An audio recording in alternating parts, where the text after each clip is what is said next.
I could go to anybody in the neighborhood back then. The 111s, I can go to Black Dog, kick it in their neighborhood. I can go to the UGs, kick it with them. I could go anywhere, the 7-8 neighborhood, kicking with them, Willie Durden, the Durtons and all of them.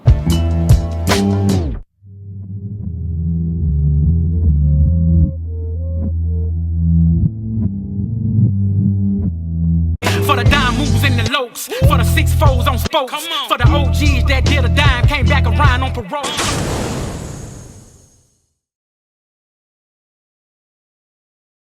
Like I said, when 1978, 79 got here, I remember, like I was saying in one of the interviews, that funk festival they had in June of 1979 at the Coliseum. That was the first and last time I seen all the Crips that was together as one. Yeah, I was there with Vertus Swan. Yeah, Vertus. Raymond Washington. Yep. Took it, Raymond just got there. locked up. Yep, so he just got locked up. I'm like, damn, everybody's here but Took. Yep. We're all here. And we were all getting along. Everybody was Little there. Moo there was from, all Hoovers were there. Everybody was there, man. And you know what? The Pyrus were even there. Yeah, they was there too. A.C. Butler was there. Lug.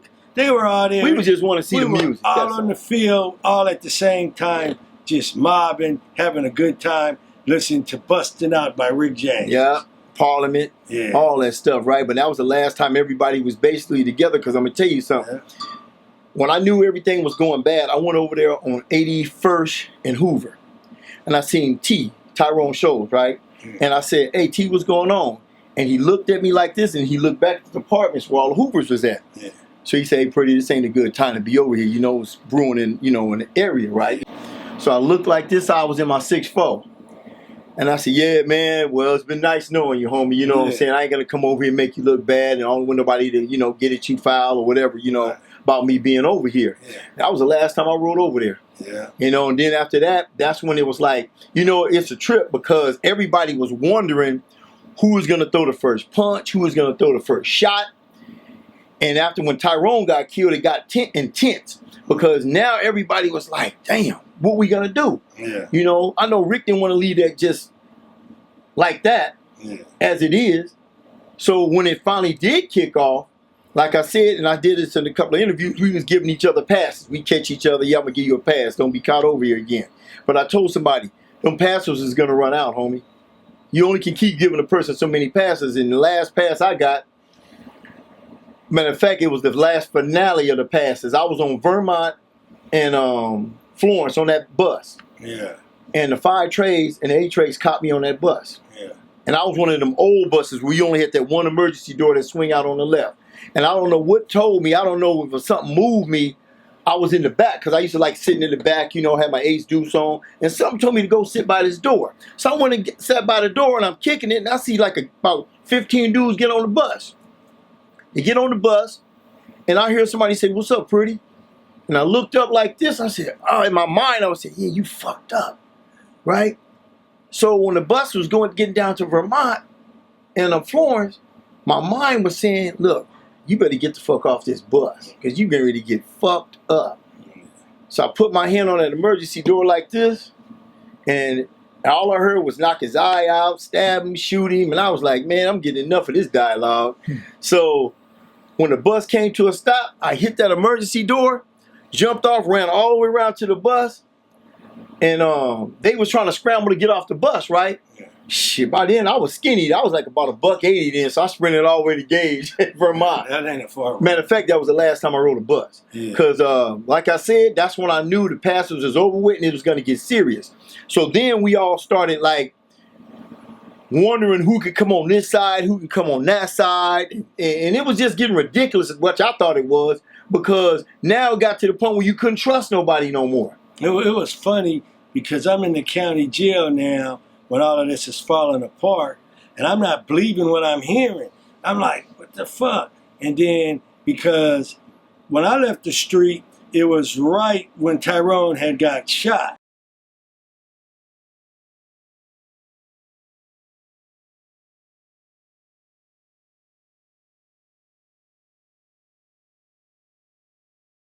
And I'm like, fuck.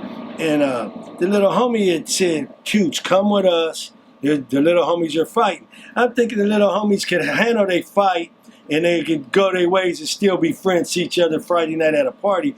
I didn't know that someone from another neighborhood was going to try to get a rep on the situation by shooting the gun. These dudes were fighting each other, and that's how we were doing it back then. They were learning from the older homies that would fight each other. It wasn't that serious. Nobody had got killed. And so that was sad when Tyrone had got killed. And it was even sadder because now the people who could have kind of like mended the stuff and went and got people together and brought them back together to chill it, they were all being taken out of this theater of war. Tookie was locked up. Raymond is dead. I'm going to prison for life. So cooler heads will prevail if cooler heads is around. But there was no cooler heads around. And the little homies, they were off to a war. And there was no one there to say, hey, come on, you guys, let's have a big meeting here. Let's do that. Nah, it was rooted in straight revenge, you know, because you just smoked my homie, now I'm going to smoke yours. Now, it's just like any war. You look at the United States, when it bombed Hiroshima and Nagasaki, I mean, they dropped the fucking bomb. And they obliterated almost a nation. But they're friends today. Now, if they could mend theirs, how come we can't mend ours? I say we can. I say we could mend ours of the United States and other countries that had war, because it's a war. You guys might not want to realize it. It's a war just like they had a war, you know. And of the generals get together, people get together who got courage, and they could come back. I mean, I lost family members too. But I'm not walking around in a seat of bitterness, in a seat of hate. I didn't come out here with a dossier, you know, to seek out and actively destroy my enemy. I'm like, okay, it's got to stop somewhere. So let me bite the bullet now. It don't mean I'm a buster. It don't mean I can't bust a hole in you. It means I want this shit to stop. You know, but I'm only one person. But this one motherfucker right here started gangs. So I know I could have an effect if I show some positivity in the midst of this war, but I need help. You had friends on both sides. How did you feel about that? Felt bad about it, because they would come to the pen, and the other little ones want to get at them when they deep. And I'm like, nah, man, y'all ain't going to mess with Teaspoon. Nah, man, y'all ain't going to mess with Joker, because the chips always turn, man. One day you got the majority, the next day they got the majority. So I tried to keep the peace the best way I could without becoming part of their violence. And that was a hard thing for me to do, because I wasn't going to take sides in that. Because Took told me, you never take sides in that, because that's what's destroyed now because of the separatism. We want to get this stuff back together again. It's going to be hard work ahead. And what are we getting it back together again for? Not for a greater evil. We're getting it back together so we can help the kids, so they'll stop, you know, killing each other. I don't care if you stay in a gang the rest of your life. It doesn't affect me one way or the other. I do care if you go get a life sentence because you didn't kill the little brother down the street. You know, that kind of like, why are you doing that? Are you blind? Are you senseless? Are you that, you know, dumb? Come on, man. Q's, do you feel like Tookie was closer to the A-Train gangsters than he was the 60s? No, I feel he loved both. Even though inside he got caught up in the politics on death row between Fee and the brothers in their case and who told on who and all that, he should have just stayed up out of their business. You know, he ended up getting in their business and he ended up getting scratched, you know. But he was like, you know, not understanding the dynamic of how things were coming down and stuff. But no, he didn't favor neither side. How could he? He was the originator and the founder with some other founders of the set. And he had love from all the sides. And he had a voice of reason.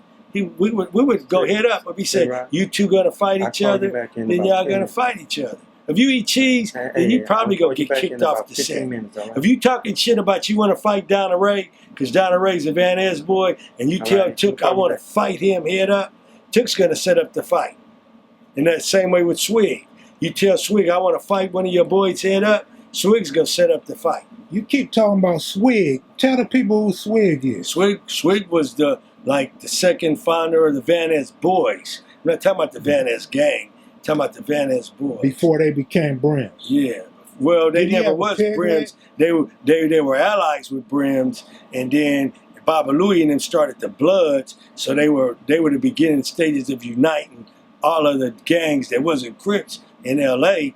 and Compton that wasn't Crips. But they had, those gangs was never Bloods. They were just, they held their own, and they would fight whoever, they would fight Brims. They would fight Gladiators. They would fight Slossons, whatever gang that had a name, you know, they would fight businessmen. Did you know Connie too? Yeah, I knew Connie. Michael Jordan? I knew Michael Jordan. Yeah. Yeah, we shot at each other. We fought each other, but we never tried to kill each other. We would shoot our guns up in the air and disperse some shit. Butchie West and all that. Butchie and Rusty fought head up. Yeah. Me and Butchie's brother had a clean fight up at Horseman. Sam Good fought him. Fought so many Brims, fair fights, you know, in their neighborhood and at school. And the bottom line is that's what I promoted. I got my rep on fighting. That's what I got my rep on. I'll bust a cap in your ass too. But all else had to fail if I subscribe to some shit like that. You know what I'm saying?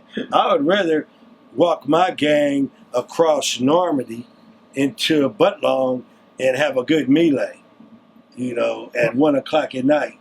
All right, now that you got Pretty Boy here, you say you wanted to talk about prison. And Ceasar said he did like 31. Well, what I wanted to talk about is that the misery of prison. Pretty Boy, he's educated in the law. You know, right now, if he wouldn't have took any tests, he could be a paralegal. Really? And a lot of people don't know that about him. He never talk about that. In prison, you want to get the hell out of there after you've been there as long as we were in there. And you realize that you're sitting here to die. You know, this is the new project. You know, this is where they send everybody, you know, from the inner city. But now we're not playing with y'all no more. We're not sending you to juvenile hall for 4 months. We're not sending you to camp for 6 months. We're not sending you to the youth authority for 18 months. Because those were the sentences that they gave us for our bullshit, you know, for our street activity, our gangbanging, you know, our criminal activity and stuff. So we would see each other again. Like I said, I was fresh out at Washington, ready to flex, ready to peel out. You know, it's all fun and games until they give you that L, until they stick you with a lot of time. Yeah. So once we realized we were being washed up, some of us said, okay, I'm going to learn this law. You know, and I got to try to find a loophole in what these people then gave me, because they're not giving their own this kind of time. These aren't our kids. Let's wash their ass up. And it was costing them an astronomical price to hold us. They had a thing called aging lifers. You was at Donovan with me, and Terry Campbell was on there. That's right. And they asked Terry, was he ever going to get out of prison? Terry said, I'm going to die in prison. And it was costing them, they said it was like $4 million once you got to 65 years old, when you got ill as a lifer. So they wasn't looking at they was doing this like some favor. They was looking at it as a monetary thing. They was looking at it, well, we can't afford this, right? They wasn't looking at it being compassion. So when guys went to the board and they've been screwing up all their life in prison, then they turn around and say, well, we see you did some good. We're going to give you a chance. Now, you know, before you went in there, they already, the year before you went in there, or 3 years before you went in there, they told you that you was never going to get out, talk crazy to you. Now, all of a sudden, when you go to the board, and it's amazing how you tell when you're going to get a date. The whole atmosphere changed. They don't be talking crazy to you. The questions soften up.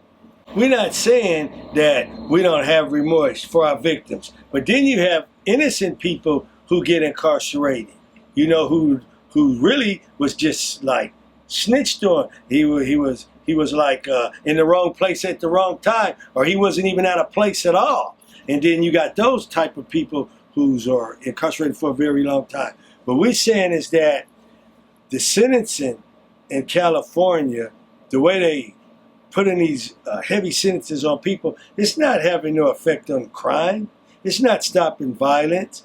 They took people out of the community who would have probably had more of an influence if they would have not have gave them so much time. They would let them out a little sooner, because they could have went back and talked to their little brothers, their sisters, and the people who live down the street from him about, hey, man, come on, don't come up in here. Don't be doing these things because you're going to get hit with this L.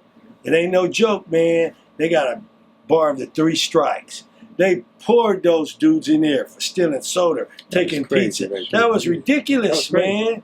And then the only reason they start considering the lifer is because the people who they felt wasn't a threat was the people who was the most dangerous. And this is the child molester. Do you know they was letting the child molesters out, repeat offenders, over and over. And then the public outcry got so big that they says, okay, they had the doctors weigh in on it. And the doctors say something's wrong with their brain. They're not going to change. If they get the opportunity, they're going to make a predator. They're going to offend again because they're predators. The predator lives within them.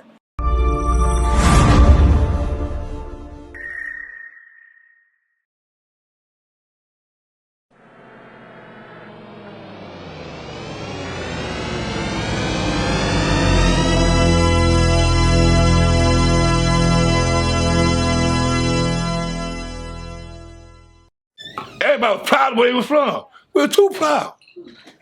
You see, cuz was the word everybody used for this speech. Crips did. And that was a way for blood to escape, a punk blood to escape.